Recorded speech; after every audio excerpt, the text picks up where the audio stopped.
నమస్కారం, SRTV news కి స్వాగతం. హెడ్లైన్ చూద్దాం. పేదల ఇంటి నిర్మాణం కోసం ఉచితంగా ఇసుక ఇవ్వాలని ఏపీ సర్కార్ నిర్ణయం. విధి విధానాలు రూపొందించాలని అధికారులకు సీఎం ఆదేశం.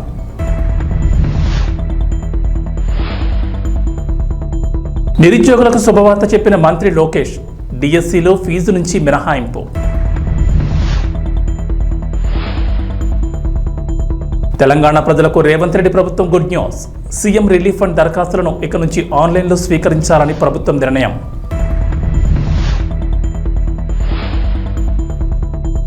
తెలంగాణకు రెయిన్ అలర్ట్. పలు జిల్లాల్లో భారీ వర్షాలు. రోడ్లు, భవనాలు, పౌర సరఫరాలు, గనులు, భూగర్భ శాఖలపై ముఖ్యమంత్రి చంద్రబాబు నాయుడు మంగళవారం సమీక్ష నిర్వహించారు. ఈ సందర్భంగా రాష్ట్రంలో నిత్యావసరాల ధరలు, రహదారుల పరిస్థితి, ఇసుక విధానం తదితర అంశాలపై అధికారులతో చర్చించారు.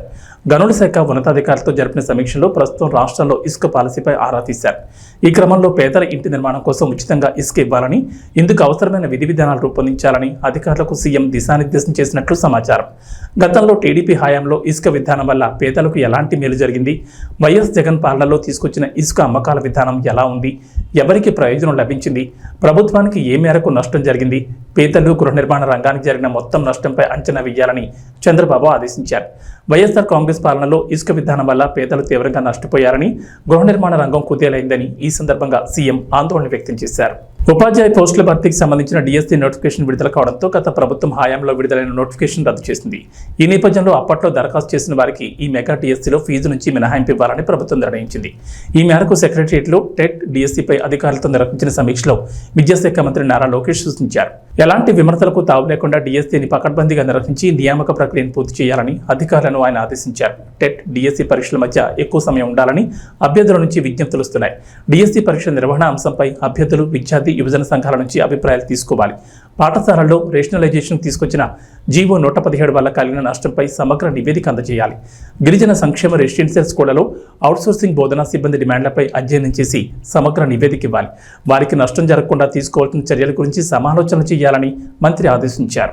ఏపీ సీఎంగా జూన్ 12న పగ్గాలు చేపట్టిన చంద్రబాబు నాయుడు ప్రక్షాళన మొదలుపెట్టారు. ఇప్పటికే పలువురు ఐఏఎస్లను బదిలీ చేసిన సర్కార్ తాజాగా కీలకమైన ఇంటెలిజెన్స్ విభాగానికి కొత్త అధిపతిని నియమించింది. సిఆర్పీఎఫ్ డీజీగా ఉన్న మహేష్ చంద్ర లడ్డాను ఇంటెలిజెన్స్ చీఫ్గా నియమిస్తూ ఏపీ ప్రభుత్వం ఉత్తర్వులు జారీ చేసింది. ఇంటెలిజెన్స్ చీఫ్ కుమార్ విశ్వజిత్ను బదిలీ చేసిన ఏపీ ప్రభుత్వం ఆయన స్థానంలో లడ్డాను నియమించింది. 1998 బ్యాచ్ ఏపీ క్యాడర్కు చెందిన ఐపీఎస్ అధికారి అయిన లడ్డా ముక్కుసూటిగా వ్యవహరిస్తారని పేరుంది. ఆయన చాలా కాలం పాటు ఏపీలో పనిచేశారు. విశాఖపట్నం ఎయిర్పోర్ట్లో నాటి ప్రతిపక్ష నేత వైఎస్ జగన్పై కోడికత్తి దాడి జరిగిన సమయంలో లడ్డా విశాఖ పోలీస్ కమిషనర్గా వ్యవహరించారు. అనంతరం ఆయన కేంద్ర సర్వీస్కు డిప్యూటేషన్పై వెళ్లారు. రాష్ట్రంలో తిరిగి టీడీపీ అధికారంలోకి రావడంతో లడ్డాను తిరిగి ఏపీకి రప్పించడానికి చంద్రబాబు ప్రయత్నాలు మొదలుపెట్టారు. సిఆర్పీఎఫ్ ఐజీగా ఉన్న లడ్డాను ఏపీకి పంపించాలని కోరుతూ చంద్రబాబు ఇటీవల కేంద్రానికి లేఖ రాశారు. బాబు లేఖకు స్పందించిన కేంద్రం లడ్డాను వెంటనే రాష్ట్రానికి బదిలీ చేసింది. దీంతో ఇంటెలిజెన్స్ విభాగంలో అడిషనల్ డైరెక్టర్ జనరల్గా లడ్డాను నియమిస్తూ సిఎస్ నీరబ్ కుమార్ ఉత్తర్వులు జారీ చేశారు. తెలంగాణ ప్రజలకు రేవంత్ రెడ్డి ప్రభుత్వం గుడ్ న్యూస్ వినిపించింది. ముఖ్యమంత్రి సహాయ నిధి దరఖాస్తులను ఇక నుంచి ఆన్లైన్లో స్వీకరించాలని ప్రభుత్వం నిర్ణయించింది. సీఎంఆర్ఎఫ్ నిధులు పక్కదారి పట్టకుండా పారదర్శకత్వం నిర్వహించాలని ముఖ్యమంత్రి రేవంత్ రెడ్డి జారీ చేసిన ఆదేశాల మేరకు అధికారులు ఈ నిర్ణయం తీసుకున్నారు. ఇందుకోసం సెంటర్ ఫర్ గుడ్ గవర్నెన్స్ ఆధ్వర్యంలో ప్రత్యేకంగా cmrf.telangana.gov.in అనే వెబ్సైట్ను రూపొందించారు. మంగళవారం సాయంత్రం సచివాలయంలో సీఎం రేవంత్ రెడ్డి ఈ వెబ్సైట్ను లాంఛనంగా ప్రారంభించారు. గత ప్రభుత్వ హయాంలో సీఎంఆర్ఎఫ్ నిధులు పక్కదారి పట్టాయని, ఎన్నికల ముందు వేలాది చెక్కులు మిస్ అయ్యాయనే ఆరోపణలు వచ్చిన నేపథ్యంలో ఎలాంటి అవకతవకలకు తావు లేకుండా ఇక నుంచి ఆన్లైన్ ద్వారా దరఖాస్తు చేసే విధానాన్ని రూపొందించారు. ఇక నుంచి ముఖ్యమంత్రి సహాయ నిధి కోసం దరఖాస్తులను సీఎంఆర్ఎఫ్ వెబ్సైట్లో అప్లోడ్ చేయాల్సి ఉంటుంది. సీఎంఆర్ఎఫ్ కోసం ఎమ్మెల్యే, ఎమ్మెల్సీలు ఇచ్చే సిఫార్సు లెక్కను జత చేసి ఇతర వివరాలని కలిపి అప్లోడ్ చేయాల్సి ఉంటుంది. అప్లికేషన్లో దరఖాస్తుదారుల బ్యాంక్ అకౌంట్ నెంబర్ను తప్పనిసరిగా ఇవ్వాల్సి ఉంటుంది. వివరాలను వెబ్సైట్లోకి అప్లోడ్ చేసిన తర్వాత సీఎంఆర్ఎఫ్కు సంబంధించిన ఒక కోడ్ ఇస్తారు. ఆ కోడ్ ఆధారంగా మన అప్లికేషన్ను ట్రాక్ చేయొచ్చు.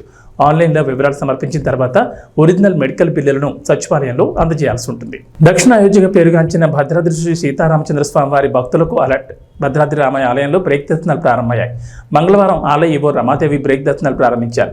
ఇక నుంచి ప్రతిరోజు ఉదయం 9 నుంచి 9:30 వరకు, మళ్లీ తిరిగి రాత్రి 7 గంటల నుంచి 7:30 గంటల వరకు భక్తులకు బ్రేక్ దర్శనం చేసుకునేందుకు ఆలయ అధికారులు పేరు కల్పించారు. బ్రేక్ దర్శనం సమయంలో స్వామివారి ఉచిత ప్రత్యేక దర్శనం, అంతరాలయ అర్చనలు తదితర పూజలను తాత్కాలికంగా నిలిపివేయనున్నారు. బ్రేక్ దర్శనం టికెట్ ధరను 200గా నిర్ణయించగా భద్రాచలం ఆలయ కౌంటర్లు, అధికారిక వెబ్సైట్లో ఈ టికెట్లు అందుబాటులో ఉంటాయని ఆలయ ఈవో వెల్లడించారు. తెలంగాణలో ఈసారి మళ్లీ బీఆర్ఎస్ ప్రభుత్వం అధికారంలోకి వస్తుందని, వస్తే 15 ఏళ్ల అధికారంలో ఉంటామని ఆ పార్టీ అధినేత మాజీ సీఎం కేసీఆర్ ధీమా వ్యక్తం చేశారు. కాంగ్రెస్ పార్టీకి ఒక దరిద్రమైన లక్షణం ఉంటుందని కేసీఆర్ చెప్పుకొచ్చారు. ఒకసారి అధికారంలోకి వస్తే పిచ్చి పిచ్చి పనులన్నీ చేసి ప్రజల చేత చీకొట్టించుకుంటారని వివరించారు. గతంలో ఎన్టీఆర్ పాలన తర్వాత అలాగే జరిగిందని కేసీఆర్ గుర్తు చేశారు.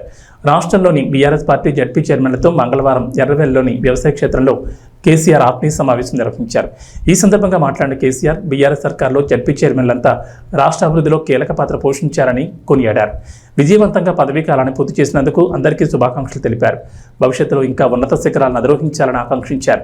ప్రజా జీవితంలోకి వచ్చిన తర్వాత అధికారం ఉన్నా లేకపోయినా ప్రజల కోసం పనిచేసే వాళ్లే నిజమైన రాజకీయ నాయకులని కేసీఆర్ వివరించారు.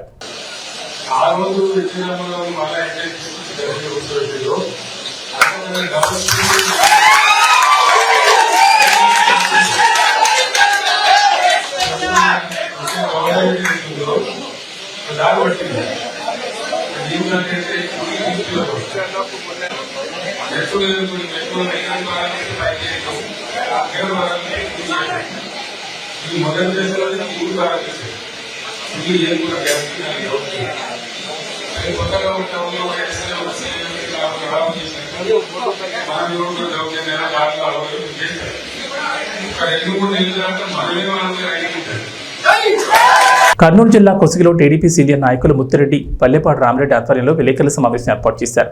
ఈ సందర్భంగా మాట్లాడుతూ తిక్కారెడ్డి వర్గీయులపై అధిష్టానానికి ఫిర్యాదు చేస్తామని అన్నారు. ఈ ఎలక్షన్లో తిక్కారెడ్డి వర్గీయులు మంత్రాలయం టీడీపీ ఎమ్మెల్యే అభ్యర్థి ఎన్ రాఘవేంద్రారెడ్డి వెనుక ప్రచారంలో తిరగలేదని వారు అన్నారు. ఎలక్షన్ రోజు వైసీపీకి ఓటు వేయమని ఇదే తిక్కారెడ్డి వర్గీయులు ఓటర్లకు చెప్పడం జరిగిందని వారు ఆరోపించారు. తిక్కారెడ్డి జిల్లా టీడీపీ అధ్యక్షుడిగా ఉన్నారు.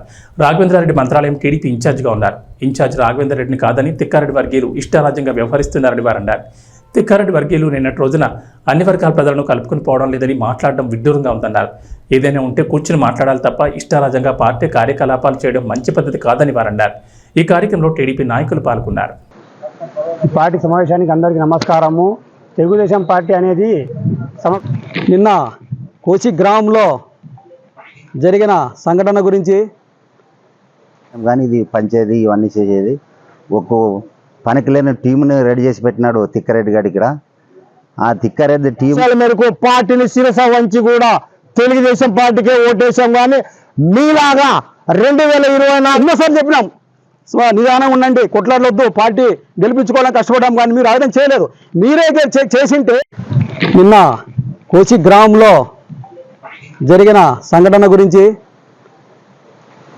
మన భరద్వాజ శెట్టి భరత్ గారు ఎస్సీ కాలంలో చంద్రబాబు నాయుడు ఫోటో పగలు కొట్టడానికి వేసి సొట్టాయి పగలు కొట్టనేది బయట ప్రెస్ మీటింగ్ ఇచ్చినారు. అది మేమెందుకు పగలు కొడతామే? తెలుగుదేశం పార్టీలో పుట్టి పెరిగేసి ఎన్ రామారావు తన్నెల్లి, మోపన్ రెడ్డి తన్నెల్లి, చంద్రబాబు నాయుడు బాలనాగరెడ్డి తన్నెల్లి. బొమ్మారెడ్డిగూడెం పోసాన్పల్లి వద్ద నిర్మించిన గణపతి లిక్విడ్ పరిశ్రమ నుంచి వచ్చే కాలుష్యం వల్ల వేసిన పంటలు ఎండిపోవడమే కాకుండా తమ మూగజీవాలు సైతం ఆ నీళ్లను తాగితే అనారోగ్యాలకు గురవుతున్నాయని తీవ్రంగా మండిపడుతున్నారు. అంతేకాకుండా బీఆర్ఎస్ ప్రభుత్వ హయాంలో ఎలాంటి అనుమతులు లేకుండా గణపతి షుగర్ ఫ్యాక్టరీ యాజమాన్యం ఇక్కడ నూతన ప్లాంట్ని ఏర్పాటు చేసి ఆ ప్లాంట్లో లిక్విడ్ తయారు చేసి ఇతర దేశాలకు తరలిస్తున్నారు. కానీ ఆ పరిశ్రమ నుంచి వచ్చే వ్యర్థ పదార్థాలు కాలుష్యం తమ పంట పొలాల్లోకి రావడంతో తాము తీవ్రంగా నష్టపోతున్నామని, ఆ కాలుష్యం నీటిని తమ మూగజీవులు తాగితే అనారోగ్యం పాలు కావడమే కాకుండా మృత్యువాత పడుతున్నాయని రైతులు తీవ్ర ఆవేదన వ్యక్తం చేస్తున్నారు. ప్రభుత్వం స్పందించి తమకు న్యాయం చేయాలని రైతులు వేడుకుంటున్నారు.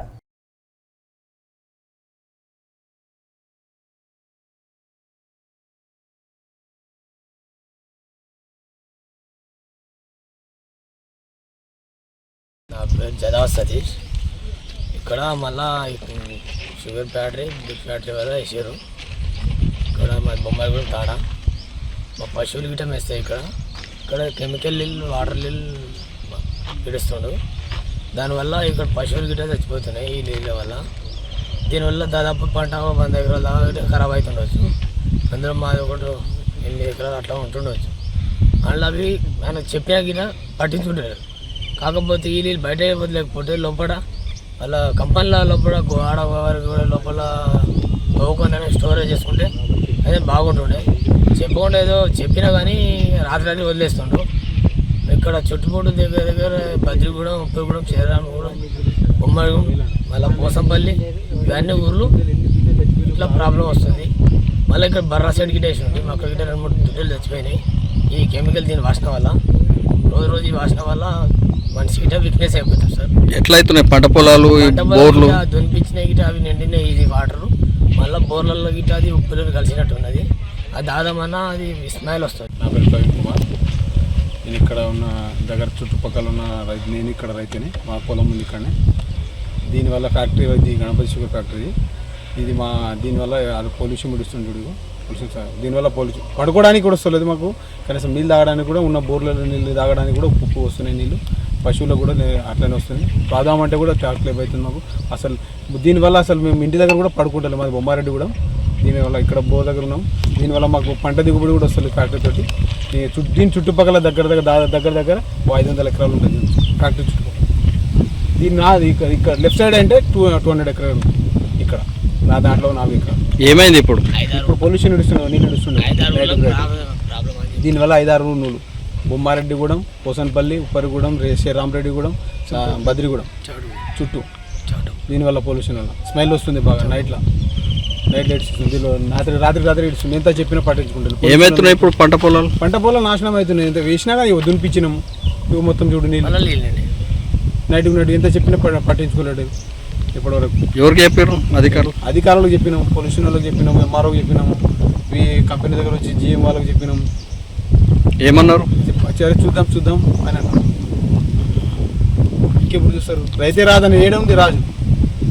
రైతు కింద చెప్పుల కింద ఒకేస్తారు కానీ రైతు వేయడం. ఏం తయారవుతుంది ఇందులో? స్పిరిట్ తయారవుతుంది. ఎన్ని సంవత్సరాల నుంచి ఉంది ఈ దగ్గర 5 సంవత్సరాల నుంచి దగ్గర నడుచుడు, 2 సంవత్సరాల నుంచి నడుస్తుంది.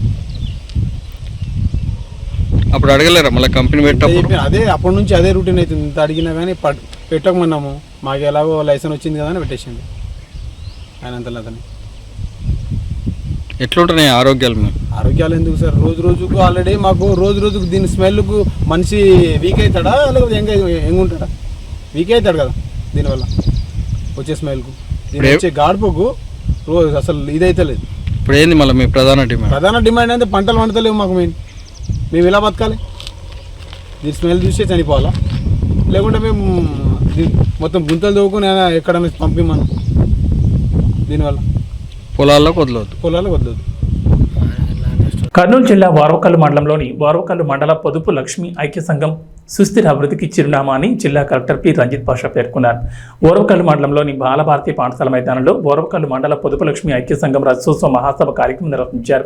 ఈ సందర్భంగా కలెక్టర్ మాట్లాడుతూ, ఇంట్లో ఎవరైనా మగవాడు చదువుకుంటే ఆ కుటుంబం పైకొస్తుంది. అదే ఒక మహిళ చదువుకుంటే ఆ ఇల్లే కాదు, సమాజంలో ఉన్న వాళ్ళందరూ పైకొస్తారనే విషయాన్ని ఇక్కడున్న పొదుపు లక్ష్మి ఐక్య సంఘం మహిళలు చేసి చూపించారని జిల్లా కలెక్టర్ పి రంజిత్ పాషా పేర్కొన్నారు. 1995 సంవత్సరంలో డిగ్రీ పూర్తి చేసి పోటీ పరీక్షలకు సిద్ధమవుతున్న సమయంలో స్వయం సహాయక సంఘాల గురించి ఒక ముఖ్యమైన ప్రశ్న ఉండేదని, దాని జవాబు ఓర్వకల్లు మండలంగా మేము గుర్తుపెట్టుకునే వాళ్ళమని కలెక్టర్ తెలిపారు.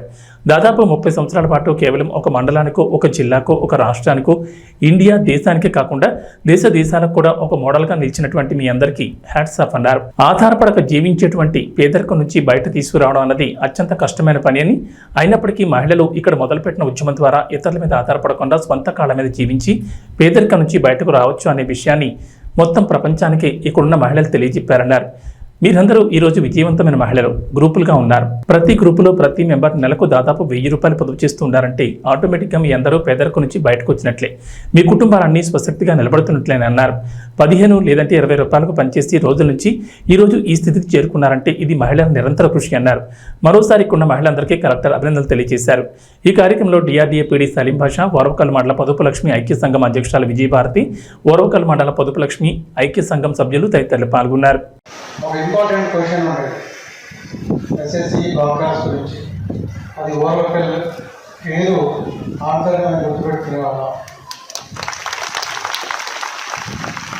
ఆఫ్టర్ 30 ఇయర్స్, దాదాపు 30 సంవత్సరాల పాటు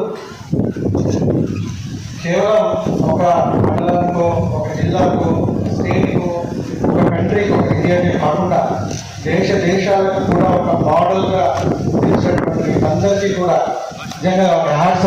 చదువు పరంగా హెల్ప్ చేయొచ్చు, కానీ వాళ్ళని సొంత కాళ్ళ మీద వాళ్ళు నిలబడి వాళ్ళంతా వాళ్ళు ఇతరుల మీద ఆధారపడకుండా జీవించేటువంటి పేదరికం నుంచి బయటకు తీసుకోవడం అన్నది అత్యంత కష్టమైనటువంటి పని. దీన్ని మీరందరూ మహిళలు ఇక్కడ స్టార్ట్ అయిన ఉద్యమం ద్వారా మొత్తం ప్రపంచానికే మీరందరూ కూడా దీన్ని తెలియజెప్పారు. కాబట్టి మీరందరూ కూడా ఈరోజు successful women, successful groups. So మీకు అందరికీ మరొకసారి మీరందరూ పేదరికం నుంచి బయటకు వచ్చినట్టే, మీ కుటుంబాలన్నీ సొసైటీగా మీరు నిలబడుతున్నట్టే. ఇది మీతో ఆగిపోలేదు, మీరు మీ దగ్గరకు ఆగిపోలేదు. మీరు ఈరోజు నేను ఒక ప్రజెంటేషన్ ఇచ్చారు, ఓరవకల్కి సంబంధించి ఈ పొదుపు ఐక్య సంఘం సంబంధించి ఒక ప్రజెంటేషన్ ఇస్తే రియల్లీ ఒక గవర్నమెంట్ ఏం చేయగలదో, లేదంటే ఒక గవర్నమెంట్ గురించి ప్రజలు ఏం ఆశిస్తారో అవన్నీ కూడా మీ ఐక్య సంఘం వాళ్ళు చేసి చూపించారు. ఒక అసెంబ్లీకి 10 lakhs డొనేట్ చేసినట్టుంది. కోవిడ్ సమయంలో 2009లో ఫ్లడ్స్ వచ్చినప్పుడు ఇలా మీరు మీ సొంత కాళ్ళ మీద మీరు నిలబడడం కాకుండా మీరు ప్రజాసేవకి ఒక గవర్నమెంట్ కానీ అదర్ చారిటీస్ NGOs కానీ ఎలాగైతే పనిచేస్తాయో అలా మీరు పనిచేయగలుగుతున్నారు. ఇతరులకి సహాయం చేసేటువంటి స్టేజ్ మీరు వచ్చారంటే డెఫినెట్గా ఈ 38 సంవత్సరాల్లో ఎస్పెషల్లీ ఇక్కడ ఉన్నటువంటి అందరు మహిళలు ఈ సక్సెస్ అందరికీ మీరందరూ కూడా కారణం. సో ఒకసారి మరొకసారి మిమ్మల్ని అభినందిస్తూ, సో కలెక్ట్ అయిన తర్వాత ఫస్ట్ టైం నేను ఓరవకల్కి రావడం జరిగింది. ఈ నెలకు నేను కూడా గ్రామాన తిరిగాను, ప్రతి ఇల్లు టచ్ చేశాను. అమ్మ 1000 రూపాయలు పొదుపు చేసుకుంటా ఉన్నామని ప్రతి ఒక్కరు, కొంతమంది 500 పొదుపు చేసుకుంటా ఉన్నామని కూడా చెప్పడం జరిగింది. కాబట్టి 30 రూపాయలు పొదుపు చేసుకునే వాళ్ళు ఈరోజు 1000 రూపాయలు పొదుపు చేసుకునే స్థాయికి ఎదిగినందుకు కూడా మీకు అందరికీ హృదయపూర్వకంగా అభినందనలు తెలియజేస్తా ఉన్నా. అంతేకాకుండా మీ కుటుంబంలో మీరు మీ పిల్లలను బాగా చదివించుకొని, అలాగే మీ కుటుంబం ఆర్థికంగా ముందుకు తీసుకొని చాలా బాగా పైకి వచ్చారు. మీరు అంతర్జాతీయ స్థాయికి వెళ్ళడం అంటే ఓరకల్లు మండలం చాలా గర్వించదగ్గ విషయం. దీని వెనక విజయభారతి అమ్మగారి కృషి ఎంతో ఉంది. ఆ రోజు ఎవ్వరూ ముందుకు రాని టైంలో మిమ్మల్ని అందరినీ ప్రభాస్ ఇప్పుడు ఈ పేరు కల్కి 2898 AD సినిమాను థియేటర్లలో పరుగులు తీస్తోంది. విడుదలైన ప్రతి ప్రాంతంలో కొత్త రికార్డులు నమోదు చేస్తోంది. ఎక్కడ చూసినా అందరూ ఈ సినిమాని గురించే మాట్లాడుకుంటున్నారు. ప్రభాస్ వరుసగా పాన్ ఇండియా సినిమాలు చేస్తూ బాలీవుడ్ హీరోలను సైతం కొంతకాలంగా ఆలోచనలో పడేస్తూనే ఉన్నాడు, ఆశ్చర్యపరుస్తూనే ఉన్నాడు. టాలీవుడ్ నుంచి బాలీవుడ్కి ఇంత పోటీ ఇచ్చిన హీరో ఇంతవరకు లేడు అనడంలో అతిశయోక్తి లేదు. నిజానికి బాహుబలి 2 తర్వాత ప్రభాస్ బడ్జెట్ పరంగా ఆ స్థాయి సినిమాలు చేశాడు, కానీ ఆ స్థాయి విజయాలు మాత్రం అందుకోలేదు. రాధేశ్యామ్, సాహో, సలార్ సినిమాల్లో ఏదో ఒక వెలితి కనిపిస్తూనే వచ్చింది. ఇక ఆదిపురుష్ అయితే అనేక విమర్శలను తెచ్చిపెట్టింది. అయినా ఆ సినిమాల టాక్ కల్కి వసూళ్లపై ఎంత మాత్రం పడకపోవడం విశేషం. ప్రభాస్ సినిమాలను ఆడియన్స్ ఏ సినిమాకి ఆ సినిమాగానే చూస్తున్నారు. ఫ్లాప్ టాక్ వస్తే తమ హీరోను సరిగ్గా చూపించలేకపోయారని, ఆయనను సరిగ్గా ఉపయోగించుకోలేకపోయారని అంటున్నారే తప్ప ఆ ఫ్లాప్ టాక్ను ఆయన దరిదాపుల్లోకి రానియకపోవడం విశేషం. ఇంతవరకు ఏ హీరోకి ఇలాంటి ఒక అవకాశం దక్కలేదని చెప్పాలి. నిజానికి కల్కి సినిమాలో చెప్పుకోదగిన డైలాగ్స్ లేవు. మాస్ ఆడియన్స్ను హుషారెత్తించే రొమాన్స్ కానీ పాటలు కానీ లేవు. అయినా ప్రతి థియేటర్ దగ్గర జనం జాతర కనిపిస్తోంది. కొన్నాళ్లుగా తెలుగు రాష్ట్రాల్లోని థియేటర్లు నిద్రావస్థలో ఉన్నాయి. బాక్సాఫీస్ బద్ధకంగా ముడుచుకుంది. అలాంటి సమయంలో వచ్చిన కల్కి బాక్సాఫీస్ బద్ధకాన్ని వదిలించేస్తోంది. ప్రభాస్కి ఈ స్థాయి క్రేజ్ రావడానికి వెనుక హీరోయిజంతో కూడిన ఆయన కటౌట్ ప్రధాన కారణమని చెప్పాలి. ఇక రెండో స్థానంలో ఆయన వాయిస్ నిలుస్తుంది. కాస్త కరుగ్గా విలన్ కుండెల్లో గుబులు పుట్టించేలా ఆయన డైలాగ్ డెలివరీ ఉంటుంది. ప్రభాస్ పర్సనాలిటీ జానపదాలకు కరెక్ట్గా సెట్ అవుతుందని బాహుబలి నిరూపిస్తే పౌరాణికాలకు కూడా సరిగ్గా సరిపోతాడనే విషయాన్ని ఆదిపురుష్ స్పష్టం చేసింది. ఇక హీమ్యాన్ తరహా పాత్రలను మెప్పిస్తాడనే విషయాన్ని కల్కి చాటి చెప్పింది. తాను ఏదో పొడి చేశానని అన్నట్లుగా ప్రభాస్ ఎక్కడా ఎప్పుడూ ప్రవర్తించకపోవడం, డార్లింగ్ అంటూ ఆడియన్స్లో కలిసిపోవడం ఆయనకి మరింత ప్లస్ అయింది. ప్రభాస్ పర్సనాలిటీ, ఆయన నటన మాత్రమే కాదు, ఆయన వ్యక్తిత్వం కూడా ఈ స్థాయి క్రేజ్కి ప్రధాన కారణమనే చెప్పుకోవచ్చు. T20 ప్రపంచ కప్ 2024తో టీమిండియా హెడ్ కోచ్గా రాహుల్ ద్రవిడ్ ప్రయాణం ముగిసింది. వాస్తవానికి ద్రవిడ్ పదవీకాలం వన్డే ప్రపంచ కప్ 2023తోనే పూర్తయింది. వన్డే ప్రపంచ కప్ టైటిల్ గెలిచి సంతోషంగా వీడ్కోలు పలుకుదామని ద్రవిడ్ భావించాడు. కానీ అందుకు భిన్నంగా జరిగింది. ఈ టోర్నీలో అప్పటి వరకు వరుస విజయాలు సాధించిన టీమిండియా ఫైనల్లో ఆస్ట్రేలియా చేతిలో ఓడిపోయింది. దీంతో టీమిండియాతో పాటు భారత క్రికెట్ ఫ్యాన్స్ కూడా నిరాశలో కూరుకుపోయారు. ఆ ఓటమి పెంచిన కసితో T20 ప్రపంచ కప్ 2024లో మెరుగ్గా రాణించిన భారత్ 11 ఏళ్ల తర్వాత ICC ట్రోఫీని ముద్దాడింది. ఓడిపోయే దశ నుంచి బలంగా పుంజుకుని దక్షిణాఫ్రికాపై విజయం సాధించింది. ఫైనల్ మ్యాచ్ అనంతరం టీమిండియా ప్లేయర్లు, కోచింగ్ స్టాఫ్ సంబరాలు చేసుకున్నారు. ప్రశాంతతకు మారుపేరుగా ఉండే రాహుల్ ద్రవిడ్ సైతం ఎప్పుడూ లేనంతగా భావోద్వేగానికి గురయ్యాడు. చిన్నపిల్లాళ్ల అరుస్తూ సెలబ్రేట్ చేసుకున్నాడు. ద్రవిడ్ అభిమానులను అది ఒకంత ఆశ్చర్యానికి గురిచేస్తుంది. ఇక వాతావరణ విషయానికి వస్తే తెలంగాణ రైతులకు వాతావరణ శాఖ గుడ్ న్యూస్ చెప్పింది. ఇప్పటికే విత్తనాలు విత్తన రైతులు వాన కోసం ఎదురుచూస్తుండగా వారికి చల్లని కబురు చెప్పింది. నేడు రాష్ట్రంలోని పలు జిల్లాల్లో వర్షాలు కురుస్తాయని తెలిపింది. రాష్ట్ర వ్యాప్తంగా ఉపరితల గాలులు వీస్తున్నాయని, వీటి ప్రభావంతో నేటి నుంచి 5 రోజుల పాటు తేలికపాటి నుంచి మోస్తరు వర్షాలు కురిసే ఛాన్స్ ఉన్నట్లు హైదరాబాద్ వాతావరణ కేంద్రం అధికారులు వెల్లడించారు. ఇవాళ ప్రధానంగా దక్షిణ తెలంగాణ జిల్లాలైన మహబూబ్ నగర్, నారాయణపేట, జోగులాంబ గద్వాల, నల్గొండ, యాదాద్రి భువనగిరి, వికారాబాద్, రంగారెడ్డి, మేడ్చల్, నిర్మల్, జగిత్యాల, మెదక్, సంగారెడ్డి జిల్లాల్లో వర్షాలు కురుస్తాయని చెప్పారు. ఈ మేరకు ఆయా జిల్లాలకు ఎల్లో అలర్ట్ జారీ చేశారు. ఉత్తర తెలంగాణ జిల్లాలో చిరుజల్లులు కురిసే అవకాశం ఉందన్నారు. ఇక హైదరాబాద్లో పొడి వాతావరణం నెలకొని ఉంటుందని చెప్పారు. ఉదయం వాతావరణం మేఘావృతమై ఉంటుందని, సాయంత్రానికి వర్షాలు కురుస్తాయని వెల్లడించారు. ఇవి బులెటిన్ విశేషాలు. నమస్కారం.